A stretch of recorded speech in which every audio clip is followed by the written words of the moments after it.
Silakan oleh kelompok 1 Joshua. Silakan Joshua ke depan. Silakan kelompok kasihkan hasil diskusinya. Dan kelompok itu apa makna doa? Yaitu sebagai wadah untuk memohon, meminta, dan menghubungi. Yang kedua ada apa itu fungsi doa? Fungsi doa itu untuk membantu menenangkan diri kita dan mendapatkan diri kita lebih dekat pada Allah. Untuk nomor 3, bagaimana sikap kita saat berdoa? Sikap kita pada saat berdoa itu kurang lebih sungguh-sungguh, jangan bercanda, fokus, karena kita langsung berkomunikasi batin dengan Tuhan. Yang keempat, bagaimana sebaiknya cara kita berdoa? Cara kita berdoa bisa kita lakukan dengan cara kita mencari tempat yang jauh dari keramaian, lalu kita bisa bertepuk lutut. Kalau kita bisa mengambil sikap yang sempurna, kita mengucap syukur atau atas permohonan kita kepada Tuhan Yesus Kristus. Untuk nomor 5, apa pengalamanmu dalam berdoa? Untuk pengalaman dalam berdoa itu pasti banyak, baik suka dan duka dimanapun kita berada berdoa. Karena berdoa itu bisa di mana saja, kurang lebih mau di tempat keramaian, tempat sepi, asal kita sungguh-sungguh dan fokus untuk apa yang kita tuju dalam berdoa, pasti akan menjadi sebuah pengalaman yang baik untuk kita sendiri. Itu.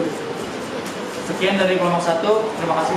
Jadi kami dari kelompok 2 akan mempresentasikan jawaban kami Suaranya yang keras. tentang pertanyaan yang tadi dikasih oleh Ustaz. Jadi yang pertama, apa makna doa? Doa berarti berbicara dengan Tuhan secara pribadi.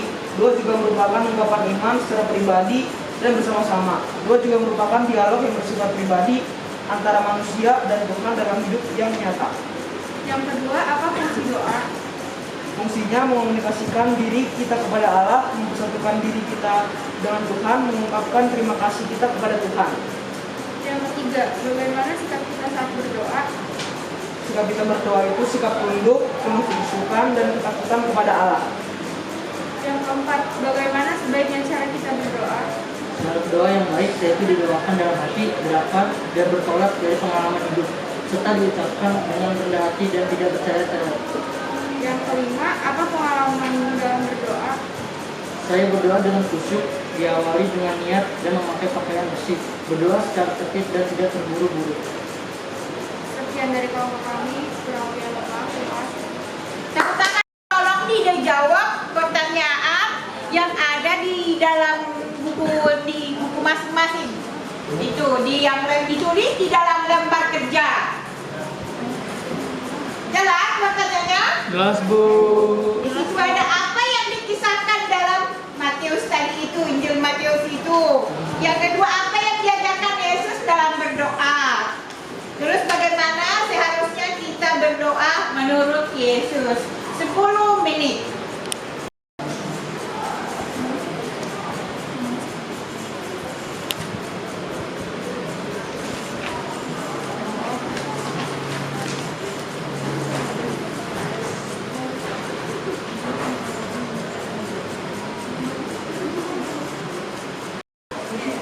Silakan. Untuk pertanyaan nomor 1 itu, apa yang dikisahkan dalam teks kitab suci itu? Dalam kitab suci itu diceritakan kalau berdoa itu jangan seperti orang munafik. Dan dalam kisah tersebut mereka itu suka mengucapkan doanya dengan berdiri dalam rumah-rumah ibadat dan para tikungan-tikungan jalan raya supaya mereka dilihat.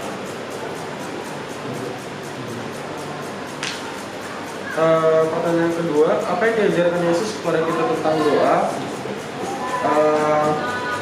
Yesus mengajarkan kita bahwa hendaknya mengucapkan doa pribadi kita di mana kita dapat berada sendirian jika itu hal yang memungkinkan.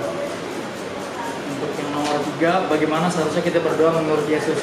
Yesus mengatakan bahwa kita hendaknya berdoa dengan tulus untuk apa yang kita perlukan.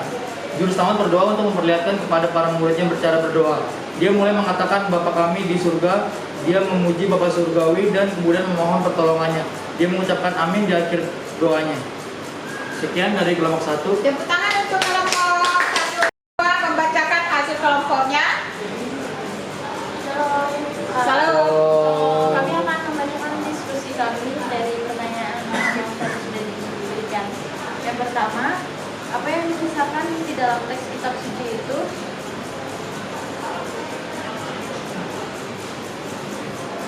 yang dikisahkan itu ada cara berdoa menurut Yesus. Yang kedua itu apa yang diajarkan Yesus kepada kita tentang doa.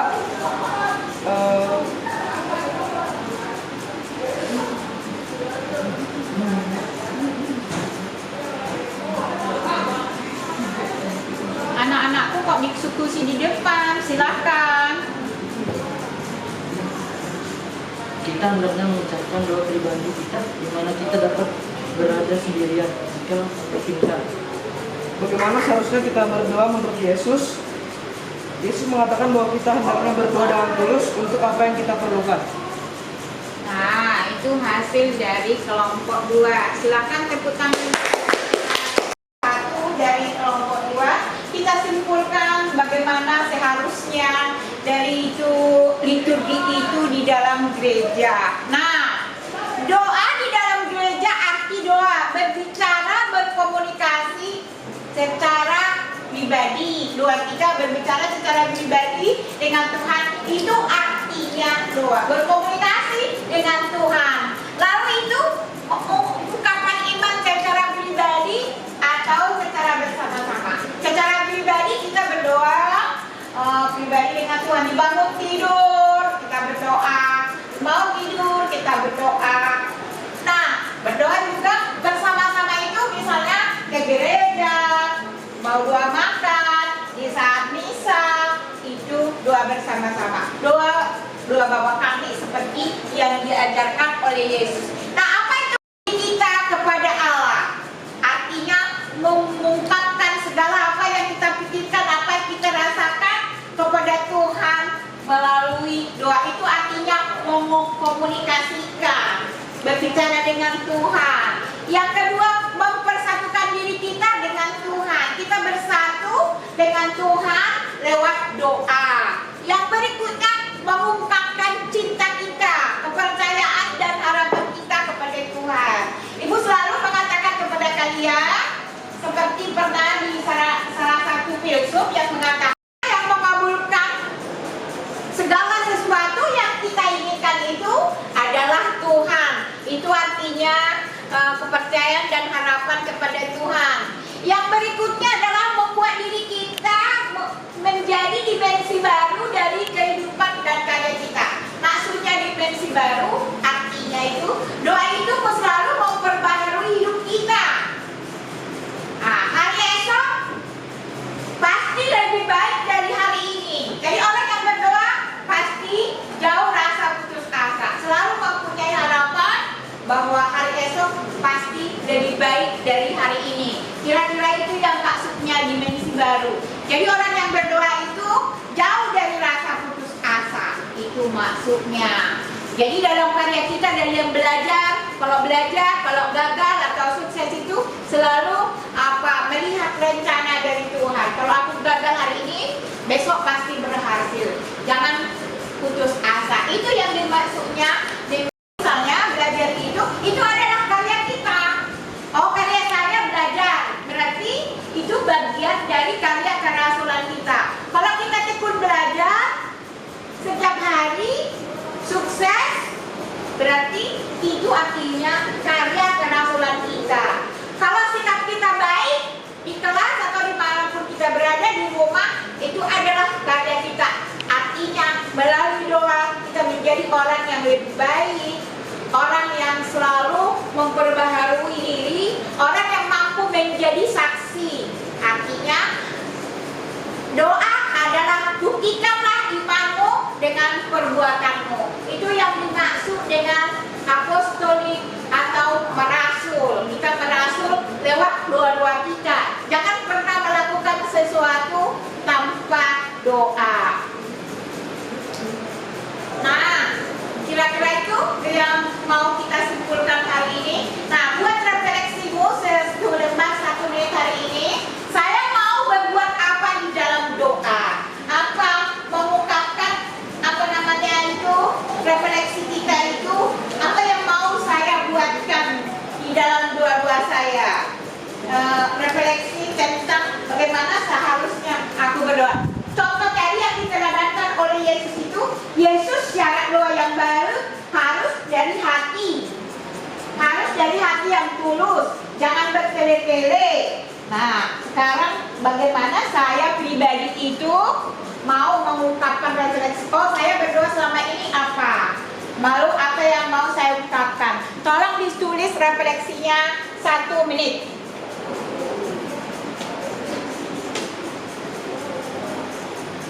Silakan.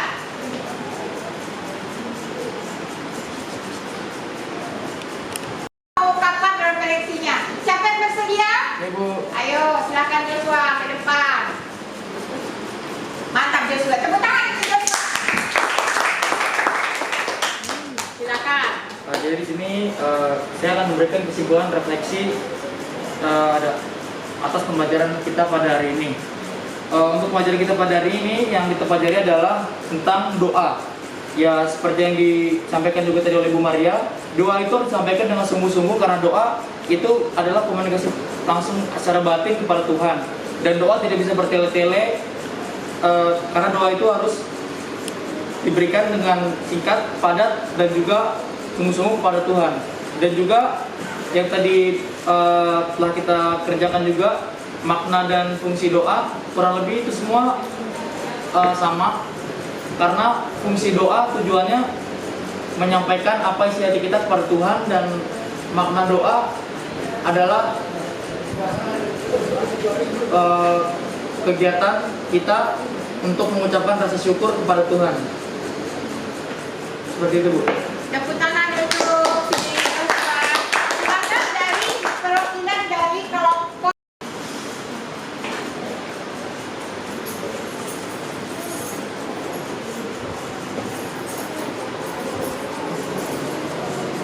Silakan Alma. Jadi kesimpulan yang dapat saya ambil dari pembelajaran hari ini, saya memahami bahwa doa itu berarti mengangkat hati dan pikiran kita kepada Allah. Doa juga merupakan jawaban dari seluruh pribadi, jiwa, roh, dan hati terhadap persahabatan pribadi dengan Allah. Jadi doa itu adalah ungkapan rasa syukur, permohonan, dan harapan yang telah memberikan kehidupan kepada manusia. Kita berdoa untuk memohon lebih-lebih untuk pengampunan atas dosa-dosa yang kita lakukan. Kita juga berdoa untuk bersyukur dalam menghadapi setiap kejadian dan kebutuhan hidup. Dan kita juga memuji dengan mengakui secara sangat langsung bahwa Allah adalah Allah yang harus diakui. Dalam berdoa kita juga berusaha agar dapat menyerahkan diri sepenuhnya agar doa-doa kita didengarkan oleh Allah, dan berusaha agar doa yang kita ucapkan ini dibimbing oleh kebenaran. Sekian dari saya, terima kasih. Tepuk tangan untuk Asli. Itu adalah liturgi dari yang kita pelajari dari tadi. Itulah doa. Berarti ada doa resmi gereja, ada doa misalnya doa Bapa Kami, ada devosi. Nanti itu sarana-sarana yang dipakai oleh gereja untuk mendekatkan diri kita kepada Tuhan.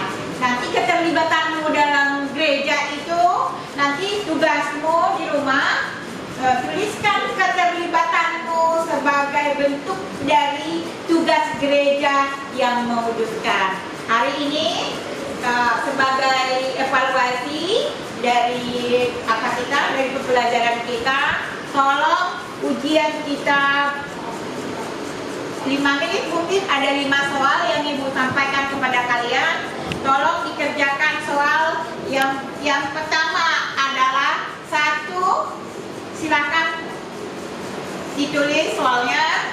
Nomor 1, apa itu doa? Yang kedua,